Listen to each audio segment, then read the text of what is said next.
Gossaigaon RNB civil देहा फाहामसालियाव BTR सावस्रि बिफाननि इएम अरुप कुमार देआ नायदिंफैदों।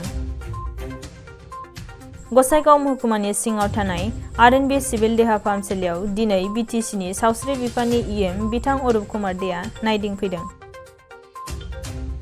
देहा फाहामसालियाव मोनफ्रोमबो केबिन, इमारजेन्सि वार्ड, लेबार रुम, टेकनिकेल रुम, लेबरेटरि आरो भेक्सिन रुमफोरखौ नायदिंनायजों लोगोसे देहा फाहामगिरिफोरजोंबो सावरायलायो।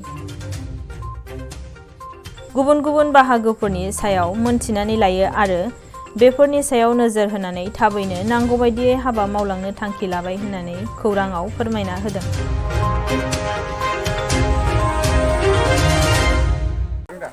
आं एसे गाज्रि मोनदों माबा जोंना सरकार जानानै लोगो लोगो गोदान सरकार जानानै लोगो लोगो माबा इएमफोरा गावनि डिपार्टमेन्ट मोनदों।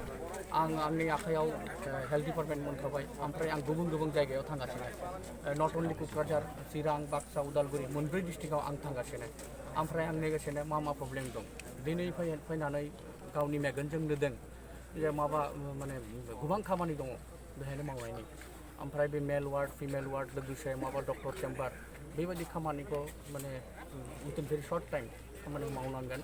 आरो मेन पावारनि एसे प्रब्लेम दं। मेन पावारनि प्रब्लेमा माखासे समायनि माने उइथिन फिउ डेज, फिउ मान्थ मेन पावार प्रब्लेमखौ सल्भ हो যাব। आरो माबा आरो मोनसे गोनां खोथा आं बुंनो नागिरदों जे माबा बेहायनो एसे उल्टा फाल्टा दङ। बे उल्टा फाल्टाखौ भेरि सुन क्लियार खालामनांगोन। गावनि माने स्टाइलाव खामानि सोलियो, ओंखायनो गावनि स्टाइलाव खामानि सोलिया। कोनो डाक्टारनि कथा जों मानिया माने आरो माबा डक्टर आरो पेशेन्टजों एसे माने कमिउनिकेशन गेप दङ। गोबां पेशेन्ट ओरैबायदि दं जे माबा गिदिर आशा लानानै डक्टरनाव फैयो, गिदिर लोमजादों, ओमफ्राय डक्टरा बिथांमोना जों गाज्रि सम्पर्क खालायो, गाज्रि बिहेभ खालायो। ओंखायनो नेक्स्टआव माने गाबोननिफ्राय जाहाथे डक्टरा माने पेशेन्टफोरजों जाहाथे मोजां सम्पर्क लाखियो आरो मोजां ट्रिटमेन्ट खालायो बेखौ सिन्था खालामो। बिदि गोबां साब सेन्टार दं बिटिनि गेजेराव गोबां साब सेन्टार दं।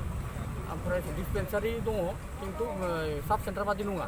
गामियाव जों थाङोबा साब सेन्टार मोनो, खिन्थु साब सेन्टाराव कोनो रावबो गैया, डक्टरबो गैया, नार्सबो गैया, ओरैनो बिल्डिं दङ। मा जादों मानोना कन्ट्रेक्टरफोरा गावनि स्टाइलाव साब सेन्टार बेहायनो साब सेन्टार नांगौ, इस्टिमेट सेंसन खालामबाय जाबाय। खिन्थु डक्टर थागोन ना थाया, गाबोन थागोन ना थाया बिदिखौ खिन्थु जों सिन्था खालाया। ओंखायनो जेसेबां साब सेन्टार दङ, डक्टर गैया, नार्स गैया, ओमफ्राय मुलि गैया, बेबायदि साब सेन्टारावबो जों सिन्था खालामगासिनो दङ। आं नोंथांमोननि खाथियाव दा बुंगासिनो रायजोफोर जेबो सिन्था खालामनाङा। आं माने गावनि एकदम साइस्थ' आरो गावनि सेबा साननानै आं ओंखारबाय आरो नोंसोर नायबाय था। आं 1 बोसोरनि गेजेराव आं हेल्थ डिपार्टमेन्टनो मा खालामा नोंथांमोना 1 बोसोरनि उनाव नायनो हागोन।